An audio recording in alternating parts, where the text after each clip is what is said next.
Kumasa sa Marimar Challenge si My Guardian Alien star Christian Antolin. Samantala sasabak sa Winter Olympic Race ang runners ng Running Man Philippines Season 2. Narito ang report ni Hazel Alviar.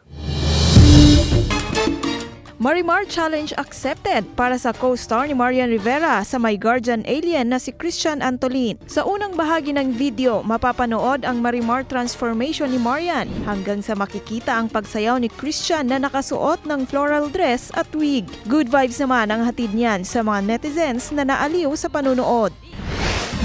Sa Pyeongchang Province naman ang susunod na destination ng runners ng Running Man Philippines Season 2 para sa susunod nilang challenge. Makakasama nila ang special celebrity guest na sina Sparkada cutie Michael Sager, MMA fighter Mark Strakel at multi-awarded movie actress Alessandra De Rossi. Kayanin kaya ng mga runners ang Winter Olympic Race. Abangan ang mga matinding tawanan at bardagulan on ice sa Running Man Philippines Season 2 bukas Sabado at Linggo 7:15 p.m. Hazel Alviar, Balitang Southern Tagalog.